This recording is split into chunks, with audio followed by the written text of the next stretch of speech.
Hey, Startup Nation. Imagine a job where you can work wherever you want, on whatever you want, from wherever you want. Hello to white sand beaches of Thailand or the comfort of your own couch.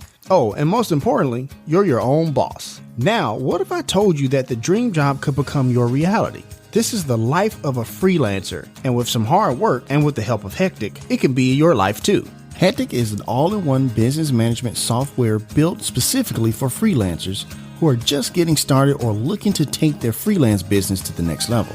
Hectic is everything a freelancer needs to get started, from an easy-to-use contracts and proposals builder to client management and project tracking to expenses and invoicing that features click-to-play technology that makes it quick and easy for freelancers to get paid. And we all want to get paid, Startup Nation. Built specifically for freelancers, Hectic is everything you need to get started. Visit gethecticapp.com/the startup life now to learn more and start for free. Yep. Adding your first client on the platform will always be free. And if you sign up through gethecticapp.com/the startup life, you'll be supporting me and this podcast, because who couldn't use a little support these days, Startup Nation? Visit gethecticapp.com/the startup life to find everything you need to start or grow your freelancing business today, and put those in-demand skills to good use in the way you've always dreamed of. The link is there in the show notes. It's time to be about that life, the startup life. Here's your host, Dominic Lawson. All right, Startup Nation. So I hope you're ready to receive some value today. My name is Dominic Lawson, and this is The Startup Life, the show for entrepreneurs and career-minded professionals. You know, Startup Nation, we just had the Super Bowl not too long ago. And besides, the game itself and, my favorite food, chicken wings, one of the things I always look forward to are the Super Bowl ads. And I always thought that, Startup Nation, we can always learn some great stuff from, big brands and how they present their companies and stuff like that on the, probably one of the biggest marketing stages there are, which is why we have a fantastic guest for you today on the show. He's a marketing professor at the Kellogg Business School at Northwestern. He's also a speaker, author, and consultant. He is Professor Tim Calkins. Tim, how are you, sir? I'm doing wonderfully. Thank you. No worries. No worries. I just want to say again, thank you for coming on the show. And I know you guys, for the past 17 years, which is why we wanted to bring you on the show. I thought we could really learn a lot. For the past 17 years at the Kellogg School of Business, you've been having the Kellogg Bowl, where you guys kind of analyze the ads and stuff like that. Kind of talk about the origin of that, if you don't mind, if you would, Tim. Right. So this is an event we've been doing for a long time, 17 years now. Right. And the whole gist of the event is really focused on experiential learning. And so we started the event back in the day, and we said, boy, this would be a really neat way that we could have our students apply what they're learning in the classroom and put it to use very real time. So taking all the frameworks that you learn in the classroom and using all those frameworks and ideas to evaluate all the Super Bowl advertising. And so we started up the event a long time ago now, and we found out a few things. Number one, we found out the students really enjoy being part of it, and they learn a lot, but it's good fun and it's relevant and all of that in their life. And also, though, that the rankings we come up with at the end of this are really quite good rankings, because we come up with this list of who does well and who doesn't do well, based on a business look at it. Right. Which of these ads, will work to build the business? Which of these ads will build the brand? And we come up with these really neat ratings. So we've stuck with it now for a long time, and it keeps getting bigger, and it's a lot of fun. For sure. And, and I want to kind of ask you about, because we have the blog post here in Startup Nation. If you look on the show notes, we have a link to the findings of the Kellogg Bowl there. If you're listening to the replay on the podcast, the link is there in the show notes for easy access. And before we kind of get into some of the ads, Tim, I want to ask you about, some of the ways you kind of use to analyze the ads and stuff like that, including the acronym ad plan, which I thought was interesting as well. Kind of talk about that a little bit, if you don't mind. So the framework we use to evaluate, these spots, it's all based on research and real learning about communication. Right. And it's called ad plan. And what that really stands for is 6 different things. And I can run through them real quick. Sure. But And these apply for the Super Bowl, but they apply actually for any piece of communication that we're doing. And it's the same whether we're doing an email that we're going to send out, or whether we're doing a print ad, or whether we're doing a digital ad. Same things. This is what's got to work if the ad is really going to have an impact. So number one, the first thing, attention. So it's got to get your attention somehow or other. You got to notice it. It's got to grab you. There's so much clutter in the world. Right. If it's going to work, got to grab you. Number two, distinction. So it's got to be different. It's got to be unique. Otherwise, it blends in. And so even though somebody might notice it, it just blends into everything else, and it's not different enough to be really defined in people's minds. So it's got to be different, right?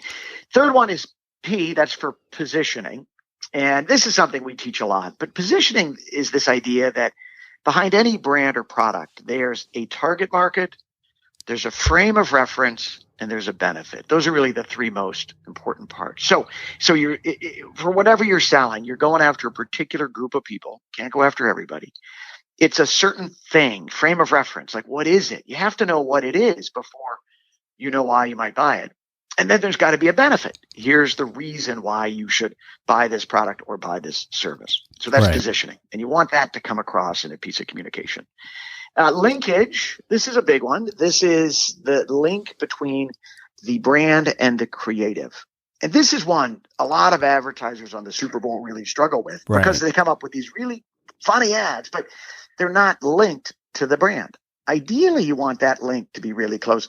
Here's a good thing to watch for. If you can take a piece of advertising or communication, swap out one brand, put in another brand, and nobody would really notice, that's probably going to be a problem there, because it's just not really linked to the brand in question. Amplification, what do people remember? What will they play back? You want that to be positive, related to the brand. And then that equity, that's the end.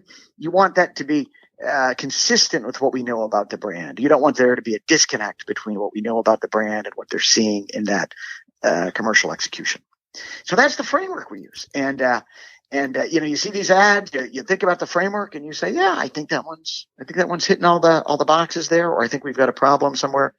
And it leads you to, I think, a pretty assessment of how these bots work. For sure. And it's funny you mentioned the L for linkage, because it seemed, when I go through the blog post, it seemed like that was a big one. And when you explain what that means, it makes sense, because there's been plenty of times, like over the years, and you kind of highlight something for this year, like over the years, you see Super Bowl ads, like they're so artsy and they're so awesome or so funny. It's like, oh, what am I supposed to buy again? So no, I know exactly what you mean there. You see it a lot on the Super Bowl, right? Because on the Super Bowl in particular, these advertisers work hard to come up with creative ideas that are funny and really catch your attention, but then they struggle when they think about linkage. You might remember one. There was one Super Bowl ad a number of years ago that ran. It's one of my favorites. I don't think it was a great ad, but it was just really funny, and it featured these cat herders and these folks who were riding in the out west, but instead of herding cattle, they were herding a bunch of cats. And it was just a really funny commercial about herding cats. But of course, it wasn't clear at all what brand that was for. They were just, using that joke about trying to herd a bunch of cats. Right. And they end up with a really funny spot. But even now you're like, well, who was that for? I remember the cats, but right. Nothing. And that's not a good sign. Absolutely.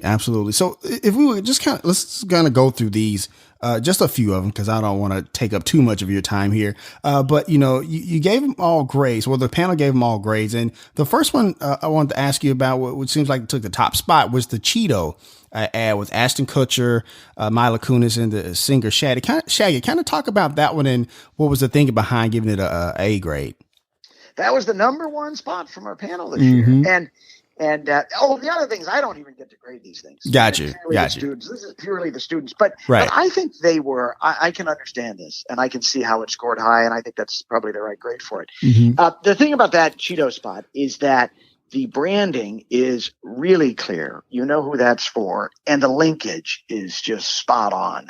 You really can't swap in a different brand for that spot. Now, some people have wonder about that spot, because what they're really focused on there is the fact that Cheetos, all that powder and that flavoring sticks to your fingers. Right. Sort of a mess. And you could say that what they're really doing is highlighting a negative. And isn't that a strange way to market a product? Right. But I think it still works because I think what happens with Cheetos, that's very distinctive.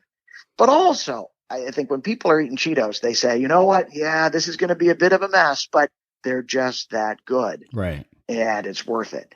So that spot gets your attention. Good distinction, great linkage. You get the positioning. It's a really engaging piece of advertising. And I think, you could make the case for sure that was one of the top spots on the game this year. And in our poll, that was number one. For sure. And the second one I want to ask you about is the Doritos spot with Matthew McConaughey. Kind of talk about that one, but also, if you don't mind, kind of talk about, it seems like Matthew McConaughey moves product for some reason. I've been seeing him in like the Lincoln ad and like he's like selling liquor now, kind of talk about those two things if you don't mind, Professor C. Yeah. So the Dorito spot, again, same company. I mean, this is PepsiCo, this is Frito-Lay. And, they know how to make these Super Bowl ads. Mm-hmm. So the McConaughey spot, that was the one he was flat and then he puffed up at the end. And sort of a simple idea to dramatize this puffy Doritos product they're introducing. But it was well executed. It really got your attention. And then by the end of it, they linked it back to the product. I don't think it was a strong spot. Only because I don't think that Doritos was as front and center throughout the whole thing. Gotcha. It was so much about he was flat. Right. It was pretty funny, though. How'd you get here in the fax machine? Right. It was a pretty funny spot. I think it worked well. As a character, I think Matthew McConaughey is he has this really appealing personality for marketers and for advertisers. Right. I think he's likable and not polarizing, but also sort of sophisticated. He's right. And so I think it's a personality that works in a lot of different places. Finding a celebrity and finding the right celebrity for your brand is a big challenge for advertisers because you've got to get somebody who's willing to do it. And then they've got to be someone who the other thing is it's got to be somebody who lives a pretty straight up life. Right. That's true. You can't be working with a celebrity who gets into trouble all the time for behavior and other things. That's not going to work. And I think that McConaughey is just one that it's just his personality, his style, I think works for a lot of brands. For sure. And like I say, it just seems like, kind of see him, in quite a few ads here lately over the past couple of years. It just seems like he works. So I want to, and Startup Nation, once again, the blog post the link is there in the show notes for easy access for you to check out all of these grades for the spots and stuff like that. I wanted to ask you about the DoorDash one, with the Sesame Street characters. I thought that was interesting as well. Kind of talk about what the panel's thinking was that one. Because I think they got a grade B, I believe. Yes, a grade B. Kind of talk about that one a little bit. Yeah. So that was that was a good spot. The use of the Sesame Street characters was creative and it got your attention and they really did celebrate and the message came across all about supporting local. That was clearly what they were trying to communicate and the brand came across, but the message, call that the positioning, that came across. And that was a spot that I think worked really well. What was interesting about that spot though, is that the strategy there of celebrating local and celebrating restaurants and local providers, all of this, same thing that Uber Eats said in their spot. And you're like, well, that's a very strange message in a way, because when people order from DoorDash or Uber Eats, they're not ordering it really to support local. I suspect they're ordering there because the food comes quickly and it's tasty, it's not too expensive, and it just works as a platform. Right. But what it tells me is that both DoorDash and Uber Eats must be very concerned about regulations, about fee caps, about local governments taking steps to limit what they can do. Because a lot of people accuse them of hurting actually local restaurants and taking big fees and things. And I think for that reason, it's striking to see them focus on supporting local. It tells you they're really worried about it. Right. And they probably should be. Right, for sure. Now, I thought that was interesting, and I saw that in your report. I was going to ask you that. You beat me to it, but I appreciate you highlighting because I thought that was interesting observation as well. There was also the GM ad as well with Will Ferrell was extremely funny and stuff like that. But, I was listening to, you were on your brother's show, which is kind of, Jeff Calkins show and stuff like that. And you were talking about how GM seems like to be making this shift between not necessarily highlighting the brands, but like the overall company itself. Is that like something that's new that's happening with brands like that? Is it just GM? Kind of talk about that a little bit, if you don't mind. So the GM spot, and by the way, that was a really funny spot. Absolutely. That was Will Ferrell at his best, and he's in he's in Sweden and stuff. I mean, the whole thing was just a really funny spot. But that branding decision was really an interesting one. So General Motors historically has been a classic house of brands. Right. So, there's the parent company, but then nobody really cares about the parent company. People buy the nameplates, and they buy Chevrolet, or they buy GMC, or they buy Cadillac. That's the brands they know and they care about. Most people, they don't really know where a lot of these brands come from. Right. Who owns them? If you were to say, a given brand, like who owns that brand? Like, I don't know. But so General Motors over the years has not spent much supporting General Motors as a brand. Now, though, it seems quite different, because now a couple things have happened recently. Number one, they rolled out a whole new logo, and they're trying to make the GM brand a little more stylish, a little more trendy. Right. They've also said they're really going to push into electric, and they said we're going to stop making these regular cars in the future. And I wonder if they're really going to start highlighting GM, that brand, over the nameplates. And I wouldn't be surprised if all of a sudden on some of those cars you started seeing that GM logo. Right now you go buy a Chevy and there's not a General Motors logo on that car. Right. But I bet, and maybe the way they're going to go in the future is it's going to be more General Motors and a little bit less the individual nameplates. It's just a striking branding move they're making there. So I'm curious what they're up to. For sure. No, I thought that was interesting as well, because, a lot of people, like you said, a lot of people don't know that the Chevrolet, or, I think Cadillac as well, comes from the GM brand. So it seems like definitely a big shift in branding there for sure. I wanted to ask you something about, maybe about a few of the spots that maybe didn't do so well with the panel. I think the big one that comes to my mind is the Skechers ad with Tony Romo. Kind of talk about that one a little bit. So Skechers, it just didn't work very well with our panel, and I think it was a pretty weak spot overall. It wasn't a terrible spot. I mean, right. Skechers, they ran the ad. It was all about, I guess, to the max cushioning was the point they were trying to make. That's the positioning there. I think the problem was the ad came across as a little schlocky. What's the word there? I mean, it had like this to the max on all these, any of the big sandwich to the max and the big truck and it was a little goofy. And I think people said that it just wasn't that likable as an ad. And so even though it might have gotten your attention, in the end, it just didn't come through. The amplification wasn't positive. It just didn't come through as a really strong ad. Again, I don't think it was a terrible spot. We didn't give anybody an F this year. So right. That's good news. For sure. But that was certainly not a highlight on the game this year. For sure. And my last one I want to ask you about is the WeatherTech one. Again, this one got a grade D as well. It just seemed like the message seemed a little weird to me. It seems like, I don't know, not necessarily political, but it seems like it just seemed like it came out of nowhere. Kind of talk about that one a little bit. Well, WeatherTech ran two spots, and both spots focused in on their employees, and they focused in on this idea of American made. Right. And they said, we're not bringing any manufacturing back to the U.S. because we never left in the first place. We've always been here making stuff. And they talked about the employees being so proud, and actually I found that pretty compelling. I was like, wow, I love that message, that sentiment. And the ad was well produced, and these people looked really engaging. And I'm like, I'm loving WeatherTech right now. But the problem in those spots was that they never really told you what they made. Right. So you get all excited about buying WeatherTech, and then you're like, what am I supposed to go buy anyway? And I guess it's floor liners. I guess that's their main thing. Right. But also they make dog bowls and computer things, and I don't know what they make. But there just wasn't a link to the product. Gotcha. There. So even though you feel great about the brand, the linkage is so weak in that one that it doesn't come across. If you contrast that with Chipotle, they ran an ad, and they talked about how we're making the world a better place by how we source our food.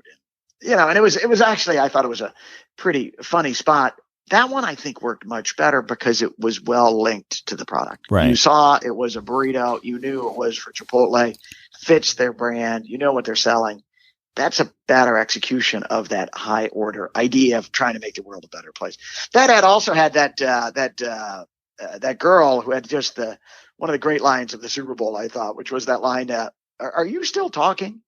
And she said to her brother, and that was just but that was funny because, sort of that snarky girl says, yeah, we're doing this good stuff, but we don't take ourselves too seriously at the same time. For sure. And it's human. All right, Startup Nation. So we're going to go ahead and take a quick break. We got to pay some bills.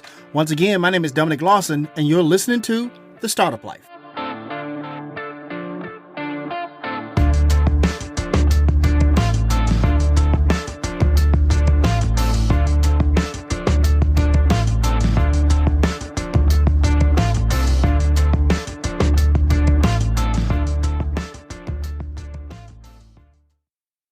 Hey, Startup Nation.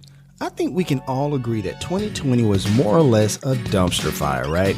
I mean, come on. On top of surviving a worldwide pandemic, good friends and family of mine lost their jobs, had their hours cut, or went out of business altogether. Yet many of these same people are talented creatives, web developers, photographers, graphic designers, SEO specialists, and writers with solid, marketable, in-demand skills. So I've turned them onto Hectic. Hectic is an all-in-one business management software built specifically for freelancers who are just getting started or looking to take their freelance business to the next level. Hectic is everything a freelancer needs to get started, from easy-to-use contracts and proposal builder to client management and project tracking to expenses and invoicing that features click-to-play technology that makes it quick and easy for freelancers to get paid. And we all want to get paid, Startup Nation. Built specifically for freelancers, Hectic is everything you need to get started. Visit gethecticapp.com/the startup life now to learn more and start for free. Yep. Adding your first client on the platform will always be free. And if you sign up through gethecticapp.com/the startup life, you'll be supporting me and this podcast, because who couldn't use a little support these days, Startup Nation? Visit gethecticapp.com/the startup life to find everything you need to start or grow your freelancing business today, and put those in-demand skills to good use in the way you've always dreamed of. The link is there in the show notes. All right, Startup Nation, welcome back as we continue our conversation with today's guest here on The Startup Life. And once again, Startup Nation, we're talking to Professor Tim Calkins, who's a professor at the Kellogg School of Management at Northwestern. Make sure I get that right this time. We have the link to this blog post where he's talking about the Super Bowl ads there in the show notes for easy access if you listen to the replay on the podcast. I want to ask you about an ad from back in the day a little bit, and just kind of get your opinion on it, because I was listening to a podcast a while back. Do you remember the Dan and Dave ads, like the Reebok ad from like the early 90s at all? I do. Yeah. I was curious about that, because like that wasn't necessarily I guess it technically was like 4 different spots, but it seemed like a continuous type of commercial between 4 different parts of the game.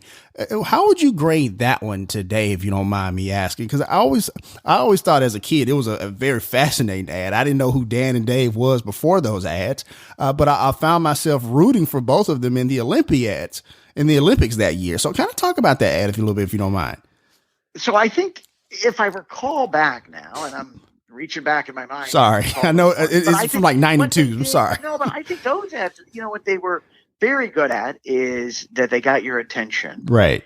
And they were different. So if you were working with the framework here, you would give them high scores for attention and distinction, maybe even positioning to some degree. Gotcha. The question that I have about that, as I look back on it, is around linkage. And I wonder if Reebok was really linked and connected to that.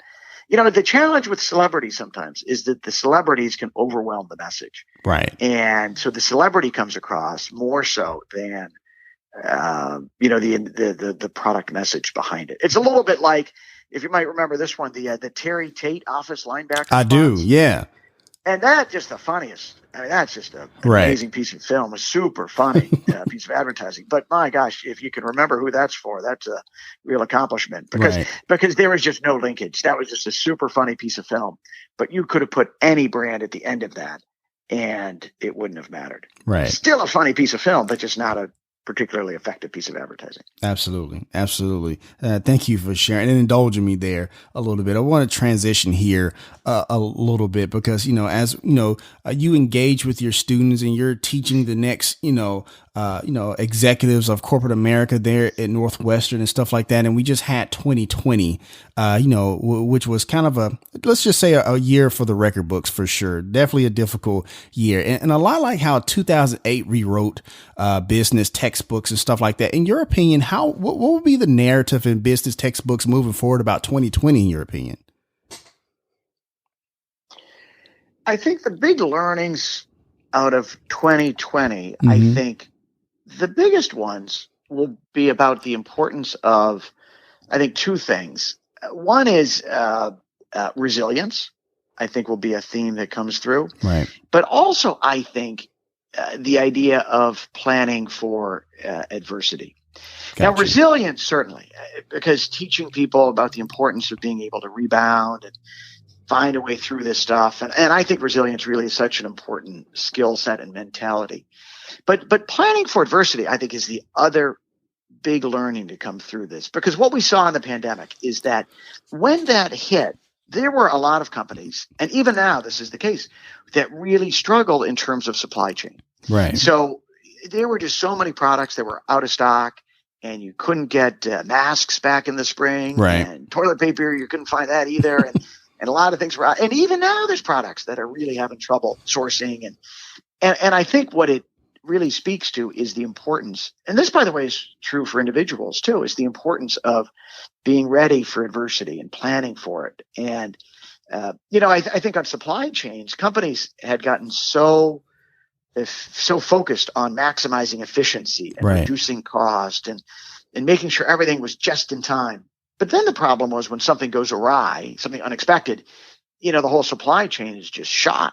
That's why there was no toilet paper, because they'd gotten so good at being efficient at making just the right amount of toilet paper at just the right time that when everybody started stocking up, and then all of a sudden there was just no way for them to respond.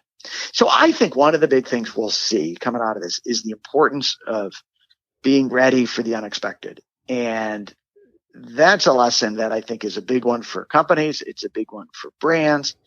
It's a big one for individuals. For sure. Because we all have to be ready for things, and we can't assume that tomorrow's going to be a sunny day. We've got to be ready for the bumps, because the bumps will come, and we just got to think about how we're going to handle them. For sure. It's funny you mentioned that, because we recently, last year, we had David Cote, former CEO of Honeywell, on the show, and he talked about that very thing, that resilience and planning for adversity. And he also talked about being able to, when you're in a crisis, not only to think about how to get out of the crisis now, but think about how you're going to look after the fact, after the crisis. What do you want to be known as after the fact? And I imagine you do that a lot with your students. Do you ever talk to your students about when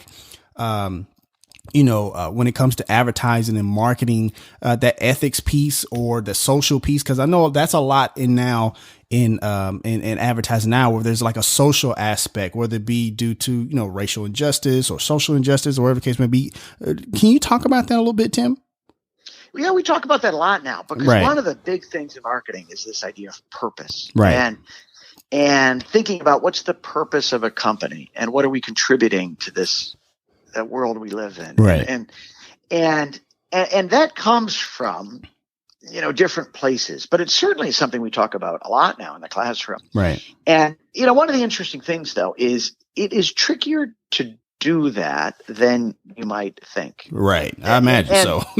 Well, and the question is, so one of the things I think given is that a company should have a purpose and should be making the world a better place in some way, and should be operating ethically and improving things. Where it gets more complicated is when you try to think about how much should we talk about that in right. public. Right. And I think there's two benefits to really having a sort of a deep sense of purpose. One is sort of an internal piece, which is people feel better about the company if they think the company's doing good things and if they think they're making a contribution. I think we all want to feel like we're making a contribution, of course, to making this world a better place. And so that helps a company in terms of retaining employees and motivating employees and recruiting employees. And I think it's so important for companies. When you go and talk to people about it, then it's more complicated, because there the question is, it's hard to get anybody's attention for anything. If you get somebody's attention, the question is, what do you want to tell them? Right. Do you want to tell them that, in the case of Huggies, go to Huggies, right? Do you want to tell them that we make a wonderful diaper that is perfect for infants and based on all this research and technology? Or do you want to tell them that we really believe in babies and we celebrate babies? And is it like, do you lead with your purpose or do you lead with your product? And figuring that out is really complicated. It's one of these great marketing questions, is which is going to resonate more, and when do you emphasize one versus the other? For sure. No, excuse me. No, I imagine so. It just seems like anytime you dive into that, it can definitely kind of like, it's kind of like a minefield. You just never know. And it just amazes me how, you'll think, you'll do all this research and you talk to everybody and you're like, yeah, it's a good ad, run it. Right. And then as soon as you put it out there, social media slams you for it. It's like, we didn't see that one coming. So it's just, I was just always kind of, interested in seeing that. So much. Yeah, that is so much the case these days. Right. It's one of the things about the Super Bowl. It makes these advertisers very nervous, right, because it's so easy to offend people. Absolutely. And the other thing that's hard, I think, is that it's very hard sometimes to know when you're offending people. Right. And because there's lots of things you can, there's things you can say and do and comment on, and people will find them so offensive. But you don't even know they're offensive. You're not trying to be offensive. But there's something that is out there that you're just not aware of. What it says is you just have to be very careful, and you want to do your research, and you want to talk to people as much as you can before you put something out there to a big audience. You want to check it as much as you're never going to take away that whole risk, because you'll never know everything that can be interpreted in different ways. Right. But you really want to test it. That's one of the things I advise anybody on the Super Bowl. And if you haven't tested your ad before you go put it on the Super Bowl, you are a crazy person. Right. Well, let me ask you this, a quick follow-up, if you don't mind. Let's say you test it and you get the green light, and then all of a sudden you put it out there, and like I said, Twitter slams it, Facebook slams it, or whatever the case may be. Is the only option to just pull the ad? Are there other options besides just pulling the ad, or is it just depends on what that particular ad is? Well, it depends what the accusation is. Right. I think. Right. So, okay.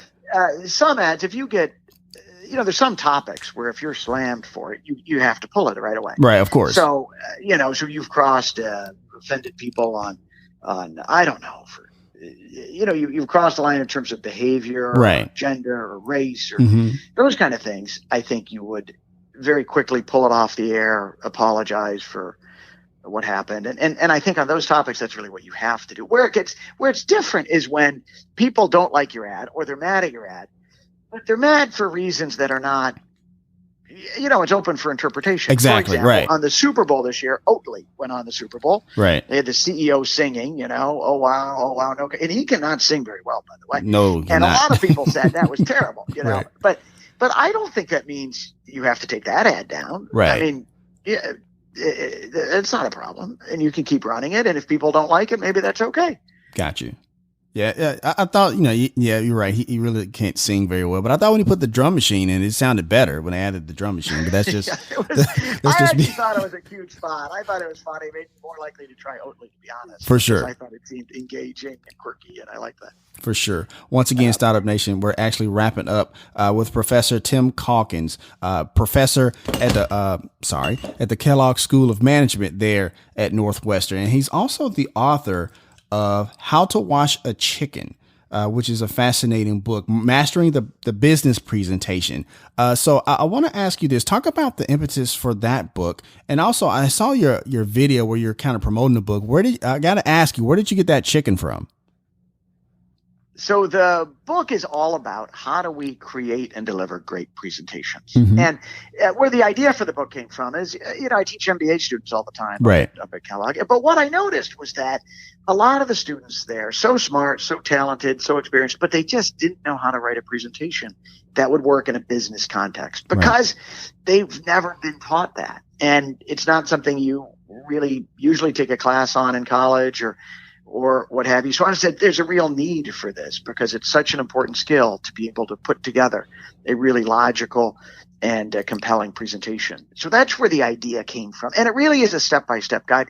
There's a lot of public speaking guides out there. Right. And that's important. And they talk a lot about presence and what you wear and how your voice modulation and all. And that's all great stuff. But that's not actually what this book is really about. This book is about how do you assemble, develop, create a really powerful presentation. In my mind, if you write a great presentation, when you get in the room, it's going to go well. And the delivery is almost secondary. And if the presentation is good, you want to present well, and some days you do, some days you don't. But if you've written a good document and you've got what things clearly laid out, it's just going to go well. It's just you're set up for success. Title of it comes from it's a strange title, Washing a Chicken. That was the first presentation that I gave as a kid. Okay. And when it came time to shoot the video, I was like, I really need a chicken, for the video. And it turns out there's an elementary school here in Chicago, one of the public schools, and they have a bunch of chickens. So I knew the person who took care of all the chickens at the school. I'm like, I think I could stop by one day and to shoot a video with one of your chickens. And she was thrilled and very helpful, and it was just really fun to do. And so I've got a whole series of these chicken videos out on the website. I hear that. And we have the link there, Startup Nation, if you want to purchase how to wash a chicken there in the show notes for easy access. I want to ask you really quickly about one of your chapters. When we talk about the business presentation, we talk about things like, the setup and the close, but you have a chapter in there called the pre-sale. Kind of talk about that, because I think that's a very important point in the book. Well, it's something people often don't spend enough time on when you think about a business presentation. When you're doing a business presentation, if you want it to go well, the simplest thing you can do is that before you actually get to the meeting, you go around and you meet with people ahead of time. Right. And if the head of sales is going to be in the meeting, you meet with the head of sales before. And you say, when you meet with them, you say, I'm just working on this presentation and I've just got a rough draft here, just my initial thoughts. And I'd love to get your input because you are so smart and talented and gifted. And I know you got some great ideas, things I should be thinking about. Can I take you through this? And then you walk through it, and when you do that, a couple of things happen. Number one, your argument gets a lot stronger because they'll bring up things you maybe haven't thought of or other people you should talk to, but it makes your argument a lot stronger. The other thing you do is you get people on board, and by taking the person through it ahead of time, they're already supportive of the recommendation. So then you actually get into your presentation. You get into this big meeting, really important moment for you. But you look around the room and you're like, I've met with her and I've met with her and I've met with him. And I know they're all on board. And I know, this is going to go fine, isn't it? Because they already know what I'm presenting and they already support it. The other thing is that if somebody doesn't support it, you know that too. And you're like, okay. And now I know, Bob is not going to support this recommendation. And I know he's not going to support it.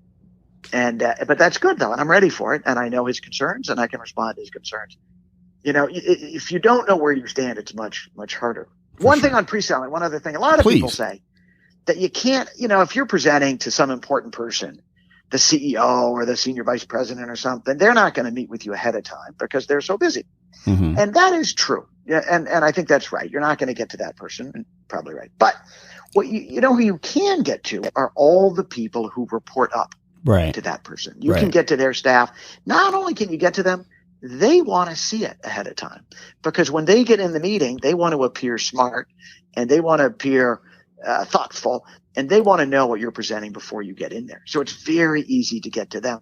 Ideally, you go into a meeting, get 6 people who are sitting there you're presenting to, or on a Zoom call these days. I don't care. But, there's the one senior person, but the other 5, you've met with them. They're going to support it.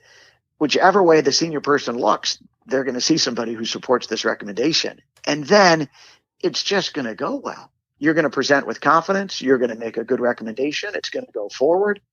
You're set up for success. For sure. For sure. Thank you for sharing that. And Startup Nation, if you want to keep up with everything Professor Tim Calkins is doing, make sure you go to timcalkins.com. We have that link there in the show notes for easy access if you're listening to the replay on the podcast. And before I ask the last question, I just want to say thank you so much again, Professor C, for coming on the show and sharing your insight on Super Bowl ads and the next steps as we move forward in 2021 with, branding our business and sharing the marketing and the storytelling of our businesses. But now I'm just actually going to turn the microphone over to you. With everything going on, Professor C, there's a lot of negativity going around and stuff like that, and people just want to feel a little bit uplifted. If you would just kind of leave us with some words of encouragement today, if you don't mind.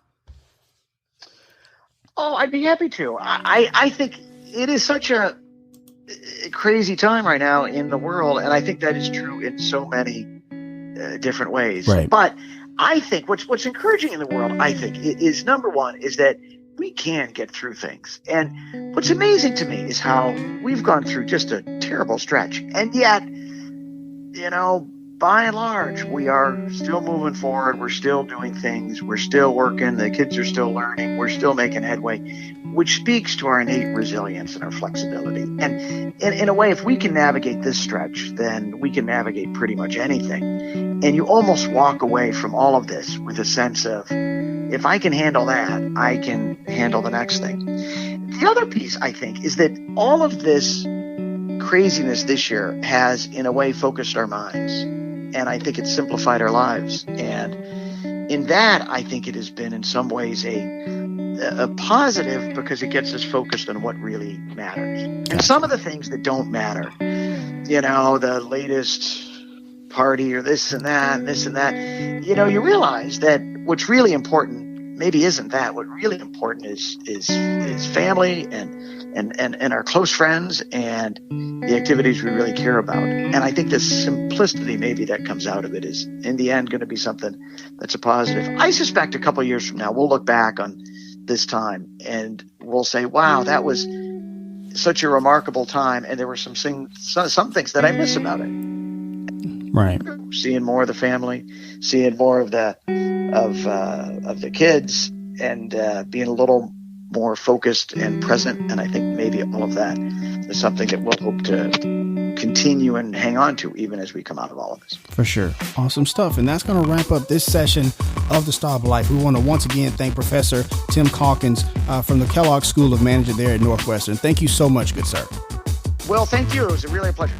Oh, no worries. And as always, Startup Nation, if you have an idea, be about that life, The Startup Life. If you want to let us know what you think about our show, have an idea for a show topic, or would like to advertise on our show, send us a message on the Startup Life Podcast Facebook page. And while you are there, like and follow our page as well. It's a great way for us to engage with you, Startup Nation, and really grow our community.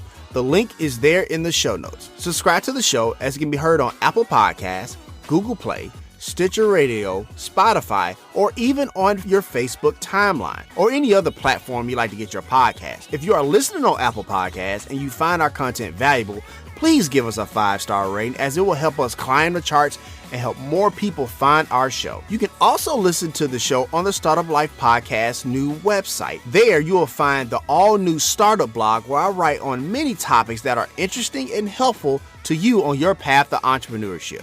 And hey, if you have an idea, be about that life, the Startup Life.